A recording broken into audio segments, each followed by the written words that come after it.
is done.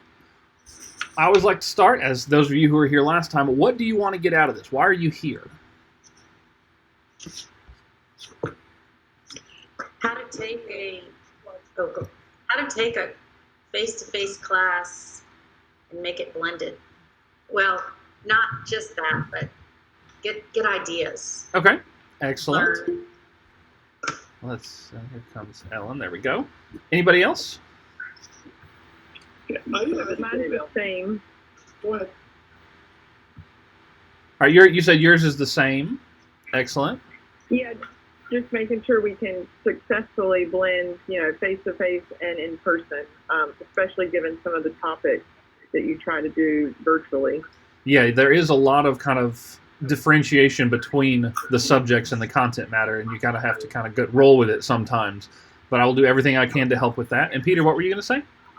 Well, I was just going to say that I think I'm always looking to be a better educator across a variety of delivery methods, and I think this is a really good way to zero in on how to do that.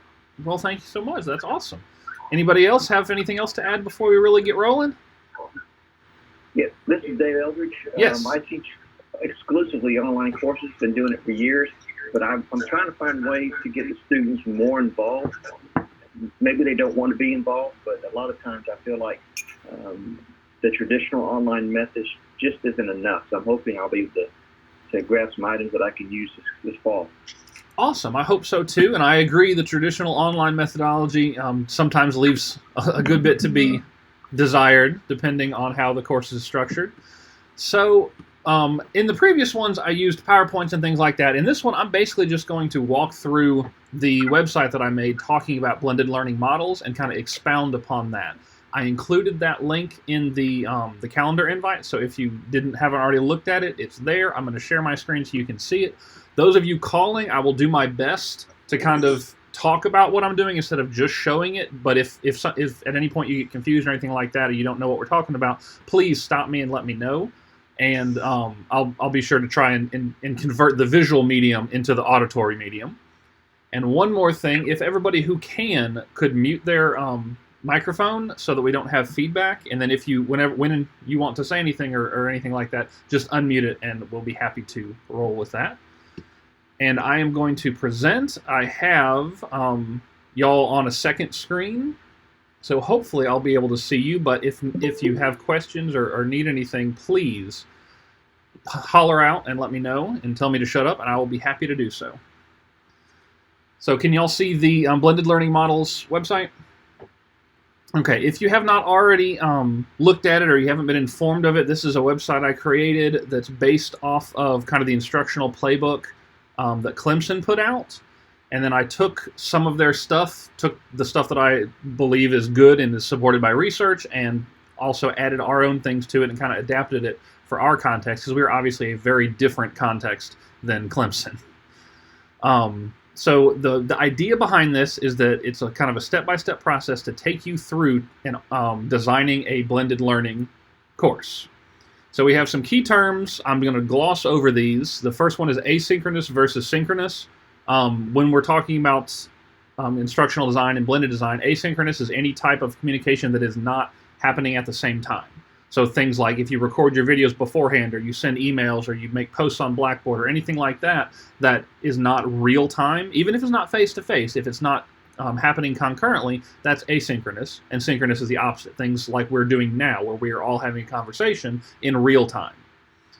And then our LMS is Blackboard, and then online is any type of communication that's conducted through technology tools. The instructional models is where the bulk of the meat is. So the step one in this process, if let's say you have a face-to-face course, or you're designing a new course, either way, that's fine. The step one is to look at all of your possible instructional models and decide which one you think will work best for your content. None of these are perfect, and this is not an exhaustive list. There are more options. These are just by far the most popular. These 5 probably make up about 99% of all course delivery. So let's start with Simulcast lecture. If you were here for the Simulcast lecture PD we already did, you've already got a good understanding of this. But for the benefit of those who are not here, let's just talk about it real quick. I'm going to zoom in a little bit so you can see this little infographic. Basically, simulcast lecture is when you have students present in person as well as online synchronously, and you are presenting to them both at the same time. You have students in the classroom and you have students joining virtually, and you are talking to and presenting and holding class with all of them at the same time.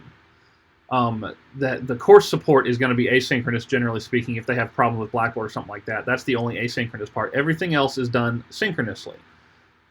This has a lot less upfront preparation. This is very easy, or relatively easy in comparison to the others, to transition from a face-to-face class into a simulcast lecture, because you don't really have to modify your entire course design. You don't have to record a bunch of videos beforehand. You don't have to build out a giant thing in Blackboard. You just have to basically take the stuff you were already doing, make a few modifications to it, and then present it to both face-to-face and online students.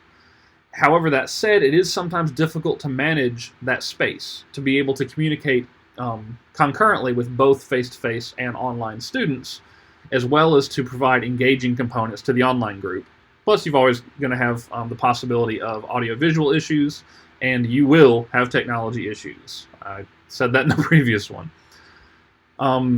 There's more information in here. I'm not really going to dive into it. Y'all are adults and you're good at reading, so I'll allow you to read it and not waste any of your time, but that's the basics of simulcast lecture. If you are just getting started and you're not all that super familiar with technology or blended design, this might be the easiest way to kind of get your feet wet, especially considering that classes start in, 2.5 weeks, something like that, and we don't have a ton of time to do a bunch of course redesigns. This may be a way for you to go ahead and go blended in a way that won't soak up every second of your free time for the next 3 weeks.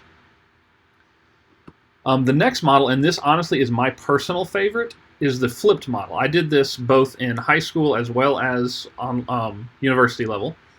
The way that it works is that students before class view content. There's some sort of asynchronous delivery of content. Oftentimes this is videos that you pre-record.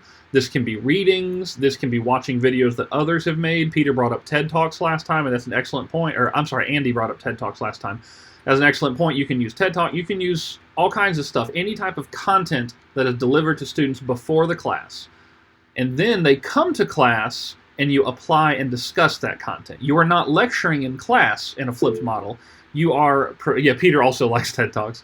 You are, instead of lecturing, you are guiding discussions. You are asking questions. You are helping them to apply that content. You are working through the classwork. This is why it's called flipped, because traditionally you would lecture in class and then they would do homework at home. That's why it's called homework. This flips that on its head. The lecture part, or the content delivery part, is done by the students at home, and then the quote homework unquote is done in class. One of the major benefits, and the thing I absolutely love about this, is it allows your students to use you as a resource when they're actually applying the skills and applying the content. Because the number one problem I ran into is that my students would do homework and it would be wrong. But they would practice it wrong over and over again.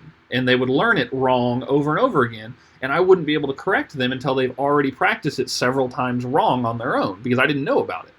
Yes, David has a question. I may be getting ahead of the game here, but have you ever tried some kind of short assessment to kind of weed out or figure out which kids have done the work and not? Because that's a great idea, but my concern is that they'll show up because I don't have to do anything. Someone else will do all the talking. And I like this model because it's great because people can focus and you can have that upper level discussion, high cognitive abilities. Excellent question. It depends on what your pre-class content is. If they're all videos, you can put them in Edpuzzle.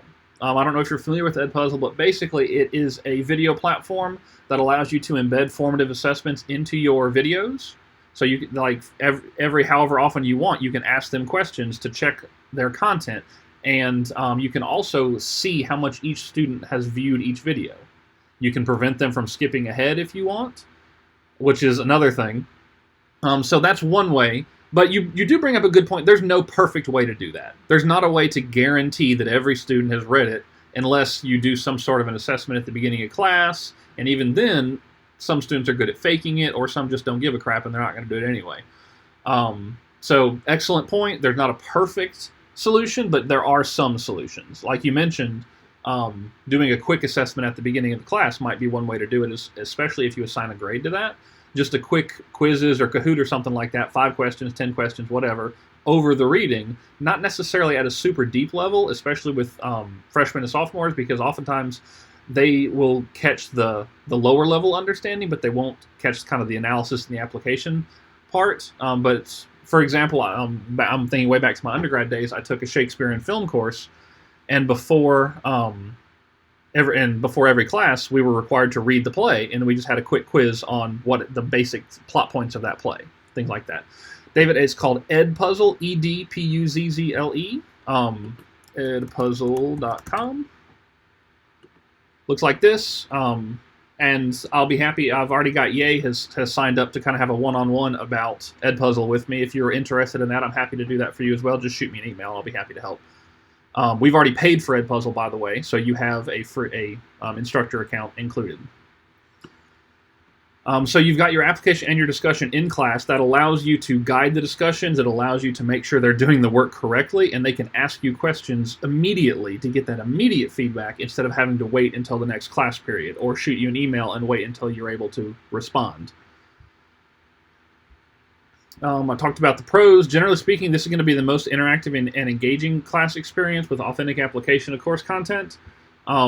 Provided that you make good videos. And we talked about making good videos in the video design. Basically, keep them short, keep them on topic, keep them on point, follow your engagement best practices. A cool part about this, especially with social distancing, is that you don't have to do your whole class at the same time. The way that I'm doing this is, or one way that you could do this, I'm actually doing a modified version because I'm a nerd, but the one way you could do this is, let's say your class meets Tuesday and Thursday, you have half your class come on Tuesday, half your class come on Thursday, and you do the exact same thing. The reason you can get away with this is that half your class time is delivered beforehand in those videos, and the other half is in class, so you end up just doing the same type of discussion, the same activities with each, like the same, on both days of the same week. So that way, all of your students get equitable access. They all get the asynchronous, they all get face-to-face, and it's all covering the same topics in both of them, if that makes sense. There's a lot of cool tools that can let you do this. It is recommended, I highly recommend that you upload your videos to YouTube, because YouTube, as discussed in previous videos, is, as Peter said, went down for 3 minutes in the last 2 years. So it's extremely stable, and students are used to it. I think it's the number 2 site on the internet. It's number 2 or number 3. That kind of changes, but it's the most popular video site out there. And so that is the flipped model. Any questions about the simulcast or the flipped thus far? I have a quick question, Josh. Sure. What you said about, so you're saying you had half your class come Tuesday and then the other half come again on Tuesday? You split it up with the flipped model? No, Or ma'am. did I had half the class come on Tuesday and the other half come on half Thursday. come on Thursday. Okay. So each, like every student is only coming physically to class once a week. Right. And the way again that you get away with that is that half your content is delivered face to face, half is delivered asynchronously. So they only really need to come to class once a week. Okay. That makes sense? Thank you. Okay, cool Yes. deal. I keep motioning and gesturing to the camera like y'all can see me. Sorry. You've gotten lots of thumbs up along the way, everybody, by the way. The next model, this is kind of a combination of the two, is a synchronous flip. What you do here is you have asynchronous delivery like before, where you make your videos or your posts or whatever before, just like the flipped model, where you give them content ahead of time, but you also have both in-person and synchronous groups for your applied discussion. So what this would mean is that every student is required to attend class both days of the week, once virtually and once in person. So Group A would come in person on Tuesday and then come virtually on Thursday. Group B would come virtually on Tuesday and then come in person on Thursday. The benefits of this is it gives you more synchronous time with your students. The cons of this is that it's got the cons of both. It requires you to make sure your students are indeed accessing the content beforehand, and it also requires you to manage this whole synchronous and face-to-face space together. This one I would not recommend unless you already are relatively good with blended learning. Like Casey Modet, if y'all are familiar with her, she's probably one of the best blended learning and technology teachers I've ever met in my entire life. She could jump into this and roll with it and be good to go because she's done so much blended learning. If you are just now getting started, I probably would not recommend this one unless you have a very specific reason and you've done some practice beforehand. So keep that in mind. Take this one with a grain of salt. Then the next model you're familiar with, fully in person, is just obviously in-person class sessions. Everything's face-to-face. This one's going to be a struggle this semester and probably the next semester, depending on how our country goes, just due to simple social distancing. You're going to have you're going to struggle to do this one. I see a lot of people, not a lot of people, but some people wanting to move their traditional classes fully online. This is an option.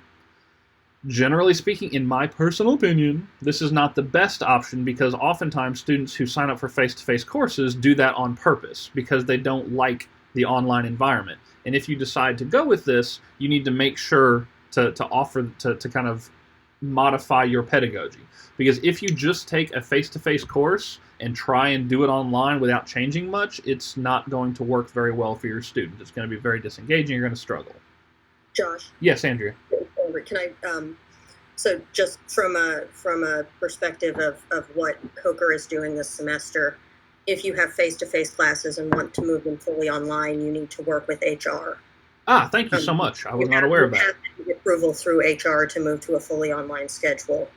And then once HR has made that approval, we'll work with you to do that. But please don't just move to a fully online schedule without going through that process. Thank you so very much. Today I learned. So don't do this. Don't do this thing without talking to HR. Yes, Phyllis has a question. You're muted, though.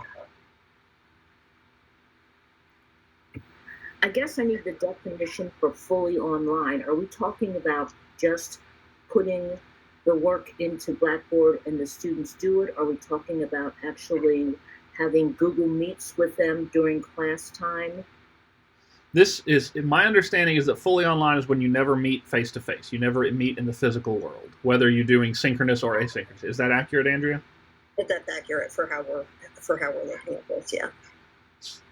So any classes that traditionally... If you want to never be in the room with your students, you need to talk to HR, and we need to work through that as a process. So like if you're, for example, in like a high risk for COVID or something like that, that might be something that you could talk to HR about. Yes. Okay, excellent. Thank you so much. Can I ask, let me just insert, maybe Andrea knows this answer. I am hoping that the numbers will eventually start to come down. The New York Times had an article today about the number of college campuses that are associated with COVID cases. Has the university given any thought to if we were suddenly as a state or as a county or just as an institution shut down as we were last March, should we be preparing to have either our blended or our synchronized classes ready to go online, not completely online where you don't have any any interaction with the students? I'm envisioning, Collaborate or Google Meets or something. In many ways, same thing Josh is doing here. Are we supposed to be preparing for that as well? Sorry, I'm laughing at my dog barking at the dog in the computer. Well, they're going to have their own meeting. Right now, the plan is that COCR will start with in-seat hybrid, unless a professor or a student has specifically requested to move online and gone through the process for students looks a little bit different. COCR is working, the executive leadership team is working with the CDC, with DHEC, and with the Council of Independent Colleges, which is other colleges of our size and with the same kinds of student populations as we have, to figure out what is safest. And yes, there is a chance that we might need to move online at some point for some period of time during the course of the semester. But we aren't starting online. Yeah. So does that answer your question? It does. I'm sorry. My two dogs are downstairs fighting over nothing. you're fighting because I won't go downstairs with them. Yeah. My concern is that in anticipation, should we be preparing as well as our our blended course or in off phase? Should we also all of our content be able to be switched so that it really is you're just meeting on the computer? That was one that I can step in and kind of talk about. That is one of the main reasons that I've been pushing the flipped and the blended and the simultaneous flip, because they are so easy to move online. Okay. Let me share my screen again, and I'll kind of expound on that just a little bit. Let's see, is that the right one? Yes. So the blended flip, for example, let's say that you did the flipped class, as we described, where your students are viewing videos ahead of time and then they're coming to class to discuss and talk about them. It is super simple to move this online because you've already are creating your videos and everything online. Your application discussion, you simply have that into Blackboard Collaborate. You lose a little bit of the face-to-face communication, but you can relatively easily overcome that. This is much simpler to move, to transition midway, than it is if you've got a face-to-face course. Because, as I mentioned, if you just take your face-to-face course and stick everything on Blackboard, and like you said, don't really interact with your students, how do I say this nicely? You're doing a bad job. Mm-hmm. That is not pedagogically sound. Research shows that is awful, and that's the #1 complaint that students had throughout the last semester. Not here at Coker, nationwide. I looked at several things that the #1 complaint was when we moved online, I lost contact with my professor. I could never really get a hold of him. We talked in email, and that's about it. I couldn't learn that way. So that is, in order to move a face-to-face course online, you have to make significant pedagogical changes. In order to move a flipped class online or a simultaneous flip, wherever it is, synchronous flip online is much, they're already closer to that model, so they're much easier to move online, if that makes sense. So that's why I'm recommending those in case we have to. If you're doing a simulcast lecture, it's a little bit more challenging, but easily still doable because you've already got half your students joining virtually. Instead, you now have all your students joining virtually. So, I mean, it's all of these models are kind of ready to go online with minimal modifications. Does that help? Any other questions? Or? Yes, helps immensely. Thank you. Okay, cool. So we talked about the instructional models. Next, after you decide on your model, because real quick, before we actually move on, which of these do you think could apply to your content? This is for everybody. Which of these models could apply to your content, and what problems do you foresee possibly adapting your content to meet these models?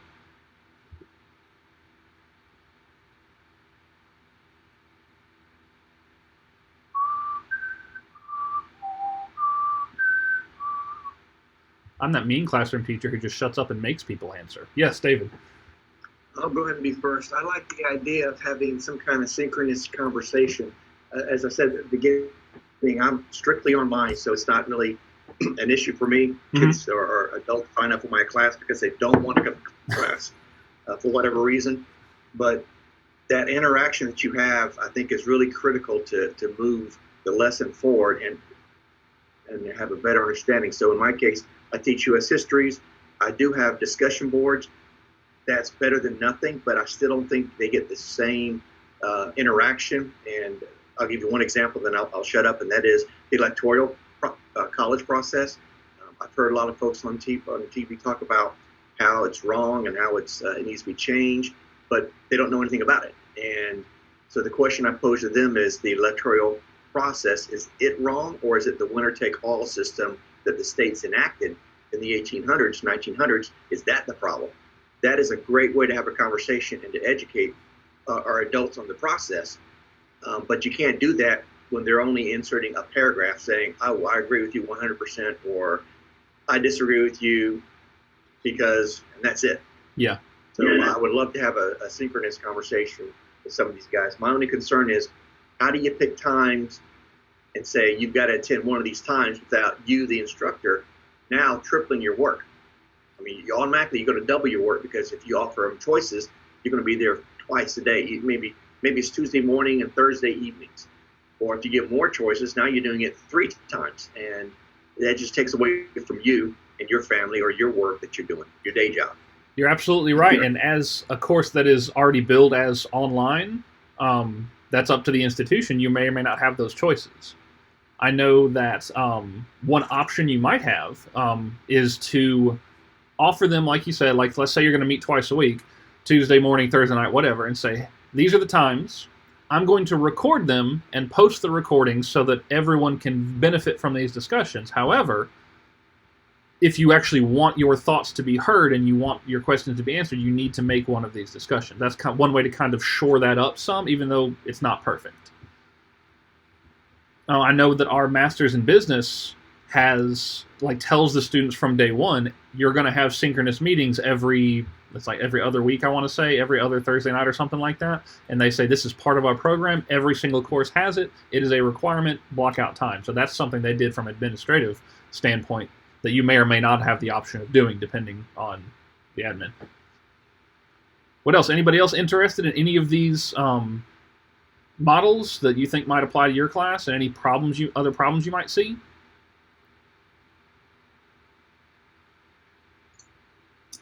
Hey, Josh, Hey, I have Brenda. a question, and I guess it's both for you and Andrea.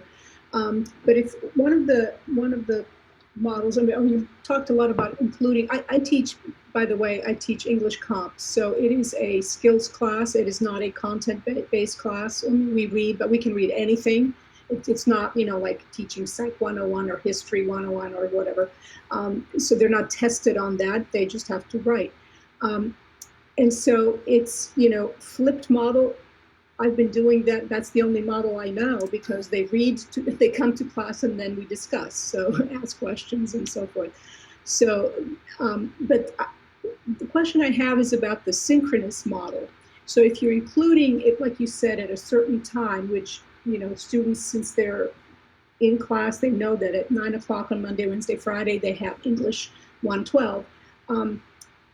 If we do that synchronously as a class, how is that not meeting? We're not physically in the room, but, kind of piggybacking what Sharon, question that she posed about the future of this semester. And I'm thinking COVID, and then you have hurricane season, really, of course it's gonna, it's hard to predict that, yeah, we're gonna spend everything's gonna be perfectly fine. So how does that play in if we do have at least one day a week or twice a week that it's synchronous, or that component, or is that a given, you have to have it? To make sure I'm understanding your question, you're saying why do we is it a requirement that we physically meet if we're already going to do the synchronous things? Well, no, I mean, can that count as a meeting, because we are meeting at the same time and we see everybody? Can that be an important sort of a more of an emphasis? Andrea? From the point of view of truth in advertising, and also our responsibilities to, for example, our international students who have to have a certain amount of in-seat for it to count as M-seat and not to lose their visas. In-seat has to mean in the room face-to-face. And we're allowed to do that at 50% for this semester and still call it in-seat. Is that per class or their whole semester? For international students, it's their whole semester. Okay. But part of the issue is also that students don't identify synchronous chats like this as in-seat. So if we've told them they're in an in-seat class, they expect to be in a room with us for at least part of that time. Okay. And if we're doing something else, we need to tell them that we're doing something else. All right. Okay. Well, and if you want to be doing something else, you need to go through Ella in HR and make those arrangements. Yeah. Okay. All right. Thank you so much. The in-seat policy for international students actually has been changed because Harvard and MIT sued the government, so they have already taken this the rule away. It has changed several times in the last 3 weeks and continues to change. I've had a couple of conversations. Robin's been nice enough to work with the deans. And so we're trying to be very careful just because that guidance keeps changing. And we don't want to get a couple of weeks in and for students to suddenly lose their visa because we're doing or not doing something that, right, as it continues to move, we're trying to be really mindful of their well-being and their ability to stay on top of things. You're right. Yeah, there was a ruling and there was change and there was a lawsuit and things keep moving back and forth. So. All right. Thank y'all so much. That truth in advertising piece, that if we say in seat, we need to be doing something that students recognize as in seat. I agree. Thank you so much. I'm going to go ahead and kind of move along because these are excellent questions, but I want to make sure that we reach the learning targets that I was hoping for here that everybody came for. If y'all would like to continue this discussion, I think that's wonderful. We can stay on afterwards if you like to continue this discussion because it's great. After you decide kind of on a model and figure out which model you think will work best for your course, you need to kind of learn you need to kind of conceptualize your course. So basically, blended learning has different opportunities and challenges kind of brought about by that fact that you are now melding a face-to-face and an online environment. So first, kind of visualize your course.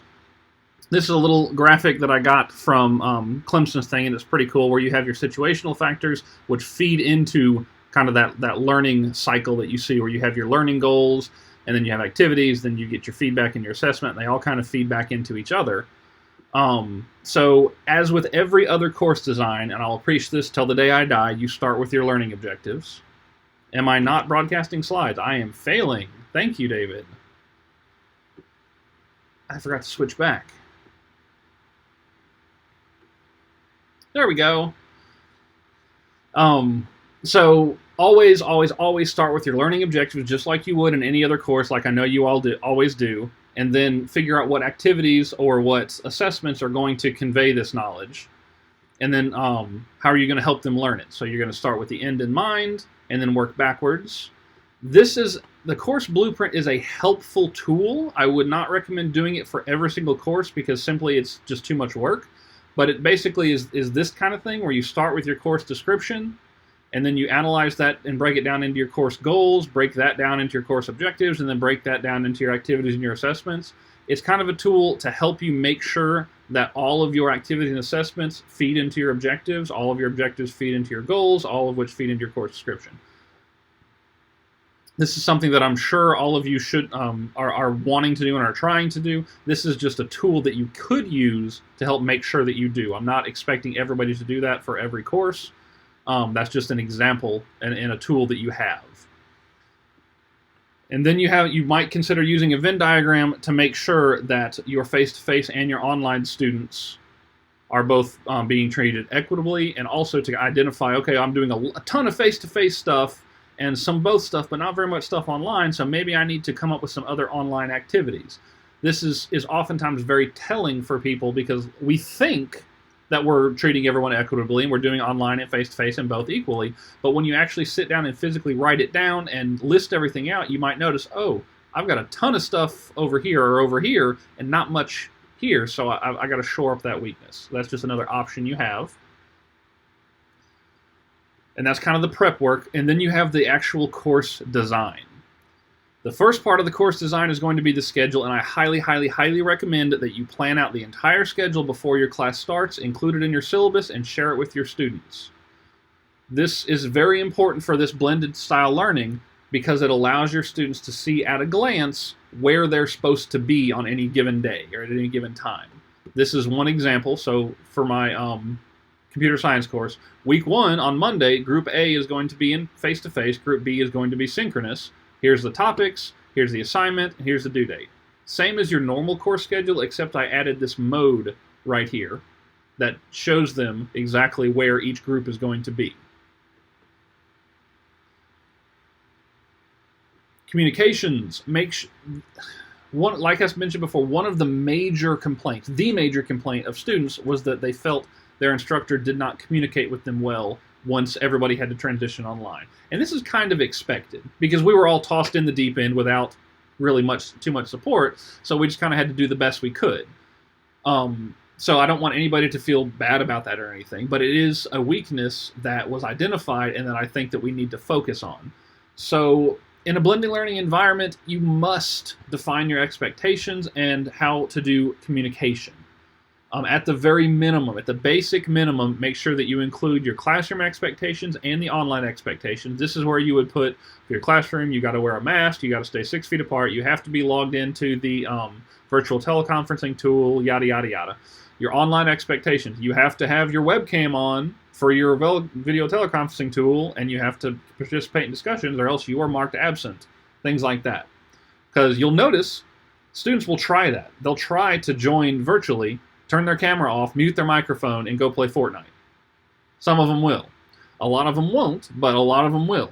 So that's why it's important to engage them by direct questioning. Ask each individual student their thoughts on whatever you're talking about, or things like that. Make sure that you are specifically asking those online students.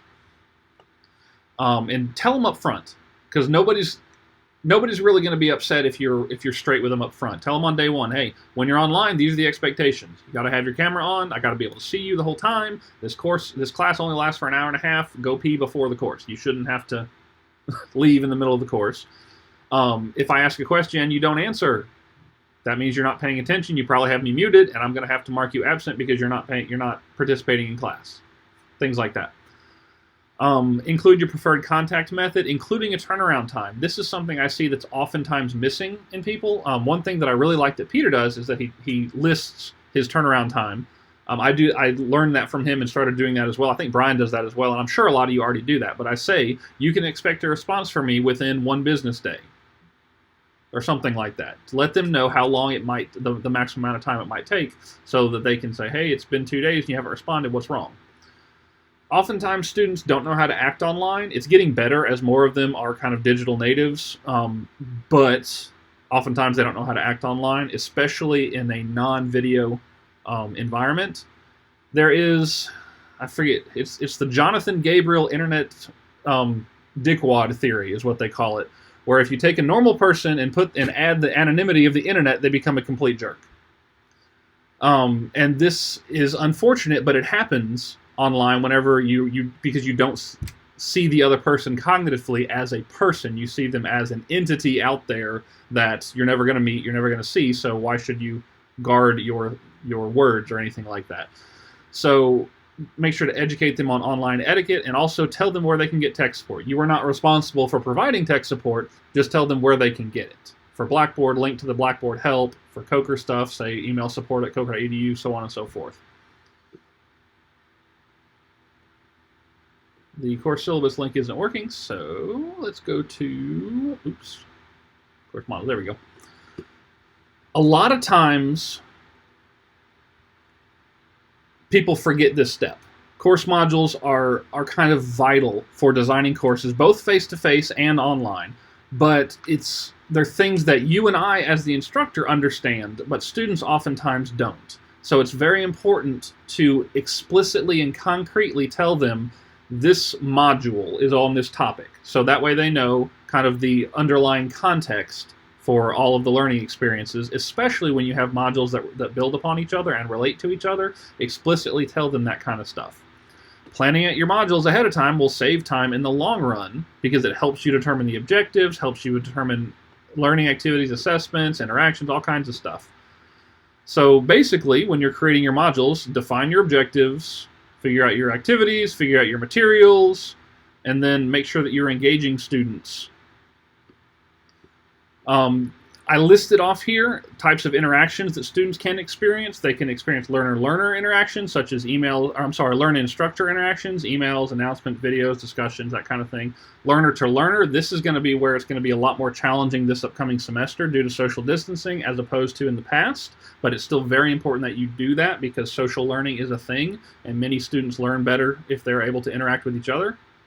David, did you have a question, or were you? Okay, cool.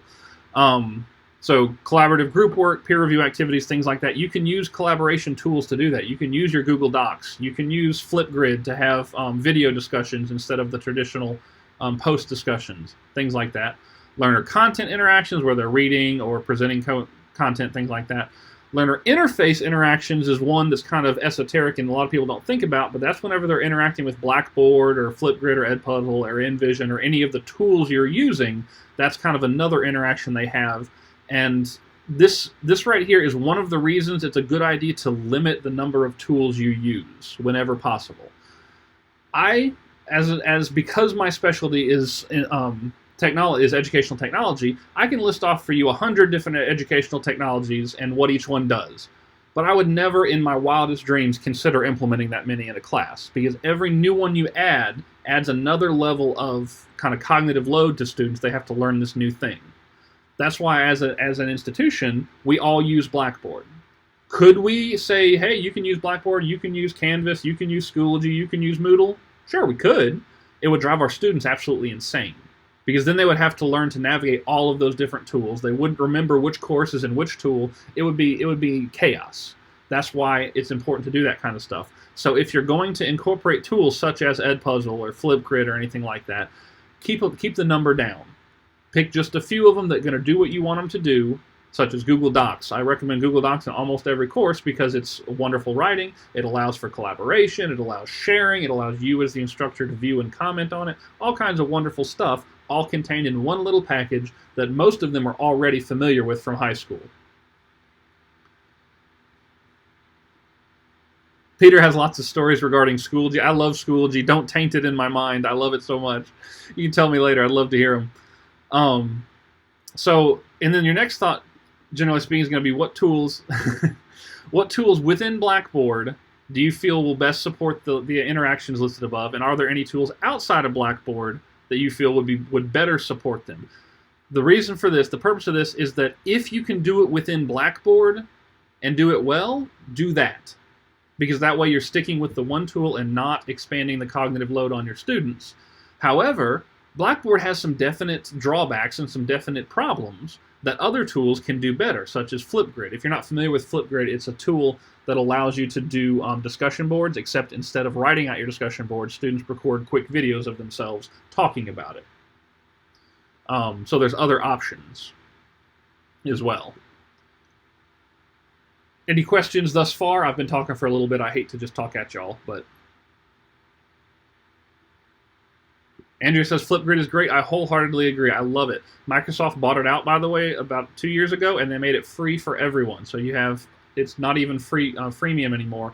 Every single person who wants to use it can have full access. And if you want help with Flipgrid and setting up classes and walking through it, that's just like Edpuzzle. Shoot me an email. I would love to help. So now we have our design for interaction. I'm talking about lecturing. Now, if you know me, you know that I am not a big fan of lecturing in general as a major instructional model. The reason for that is that all the research shows that after 5 to 10 minutes, people tune out. You start to lose people unless you're a phenomenal communicator and just an excellent public speaker. So the primary purpose is to convey information. Research has shown that traditional lecturing is not effective with today's students in comparison to student-centered learning. So here's some suggestions for making your lecturing more engaging for students and to help them access it better. Limit the length of lectures, either synchronous or asynchronous, to no more than 12 minutes at a time. Research shows optimal length is between 8 and 10 minutes, with a sharp decline for those who continue past 12 minutes. Use interactive technology, such as polling. Their Poll Everywhere is a cool tool that lets you do that. You can do chat functions like Peter and David and some of you, and Andrea and some of you have been doing in the background here. That's by creating a back channel. You allow students to communicate both with you and with other, which increases their engagement with the lesson. You can embed assessments into it, such as Edpuzzle or whatever, or non-graded quizzes. I like Kahoot, and quizzes are both good. If I had to choose, I'd choose quizzes, but Kahoot's also a good one to do very quick, easy, simple, interactive quizzes in real time. I like quizzes. I keep saying quizzes because it's quizzes and quizzes. But I like this one right here, quizzes, because it gives you an immediate item analysis. So I'm sitting there in the middle of class, and after my students finish, I immediately know which questions everybody did well on and which questions everybody missed. So I can sit there in real time, and right now, let's talk about this one that everybody missed. Because obviously, either I didn't cover it well enough or y'all were asleep when I talked about it. So let's go over this real quick and review. You might consider using peer instruction by posing an interesting question and then displaying the answers after having everybody is done, and then ask the students to talk to each other about it. You can do this face-to-face, or you can do this online using breakout rooms. Both Zoom and Blackboard Collaborate have those breakout rooms. And then after that's done, you can re-poll the class, review the correct answer, or if it's a subjective question, discuss. You might use collaborative digital whiteboarding. If you haven't seen Envision, it's wonderful. It's a collaborative digital whiteboard, just like it sounds like. So let me sign in, and I'll show it to you real quickly. I want to say I used my personal one for this. I could be wrong. Nope.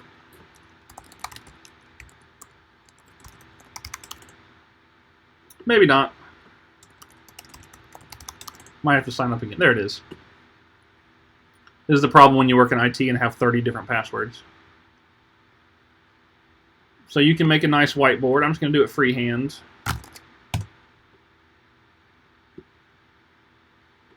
Make it blank.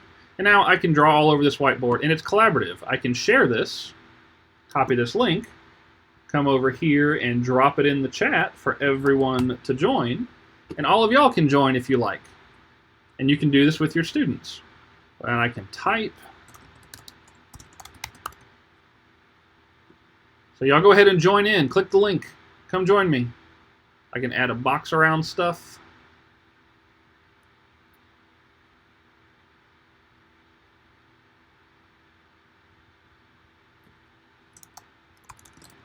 Is anybody going to join?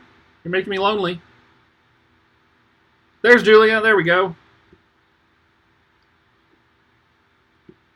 You can import images. Either, I wouldn't recommend this. It's a little pain in the butt. But upload images from your computer. If you have any images, you can upload those. Now mine is trying to. Here we go. Here's one I used for a video earlier.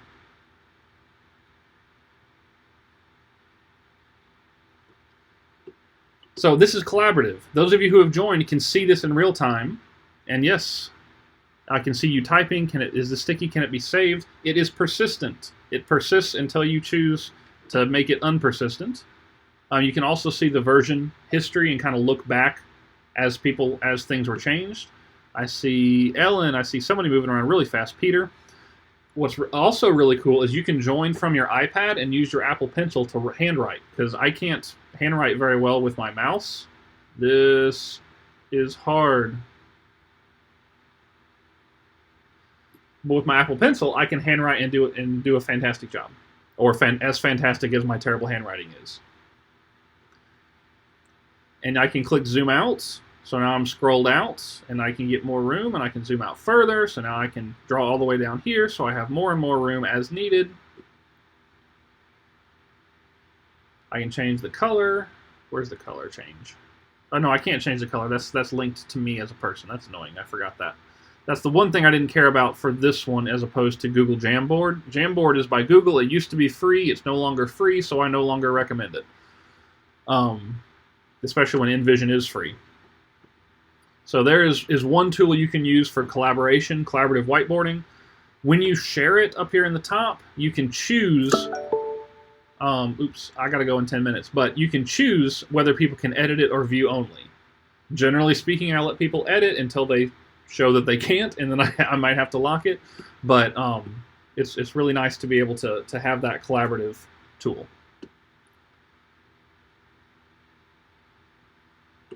So the next step is creating your assessments. After you've gotten all this stuff done, you need to make sure your assessments are good. Remember, you are designing your assessments to make sure that they meet your learning objectives. You're working backwards. We only got 10 minutes, so I'm going to breeze through this. There's formative and there's basically two categorizations of assessments. There's formative versus summative, and authentic versus traditional. Formative are assessments that are low stakes, usually ungraded, used as checkups to determine student learning throughout the course. You want these to be frequent. You want to make lots of frequent formative assessments. They should be quick, they should be simple and easy, and you want to use that data to modify your instruction. I will say this, and I'll say it a billion times. Formative assessments are used to modify instruction. If you are not modifying your instruction to meet your student needs, your formative assessments are pointless, because their only purpose is to give you data on student learning so that you can make sure they're meeting the objectives as you want them to. Because if they're not meeting the objectives as you want them to, you need to change what you're teaching in order to help them. Even if that is, hey, this week we talked about subject-verb agreement. I did a quick assessment. My students didn't get it. So instead of tomorrow talking about the topic I was going to, we're going to talk about subject-verb agreement again in a different way because y'all didn't seem to get it. That's all I'm talking about when I'm talking about modifying instruction. I'm not talking about any type of sweeping changes to your overall course design. Summative assessments are assessments that are always graded, and they should basically assess student mastery. These are your exams, these are your research papers, these are your portfolios and your projects. This is kind of a binary thing. Did you master the content or did you not? And then the other options are authentic versus traditional. Authentic assessments are grounded in real-world application. We talked about authentic assessments yesterday for those of you who were here. So I'm not going to really go into super in-depth, but basically they're grounded in real-world application. While traditional are your assessments that are academic in nature, such as tests and quizzes and essays, unless your class is Jasna's where they are learning how to write. Because then hers would be authentic. If you're actually teaching how to write, then that would be an authentic assessment because that's the skill. Testing considerations. Traditional exam formats can be problematic in terms of accessibility and inclusion, especially in an online context. High-stakes tests account for a significant portion of a grade in the course, put pressure on students and the professor because so much learning has to be assessed fairly at one time. It is highly recommended that assessments be spread out. Please don't do 2 exams and those are your only grades for the course or anything like that. Please don't do that. That stresses everybody out. If you're going to use exams, and me, I generally don't, but I understand that sometimes you have to. Consider there's a lot of resources on their test blueprint that are awesome and kind of help you create exam questions that are meaningful and are accessible by students and are inclusive to students with different backgrounds. Also consider variations such as open book tests that focus on application or exam wrappers. We don't have time to really get into that, but exam wrappers are really cool where they basically talk about where students kind of reflect metacognitively on the exam and it helps them work in the future. Another thing I need to highlight is that a lot of professors are concerned with cheating on online tests, and this is a valid concern. There's not a good solution. Doesn't exist. There are some solutions, such as live test proctoring. However, those are ungodly expensive. Most of the ones we've looked at have been about $15 to $20 per student per test, which is just astronomical.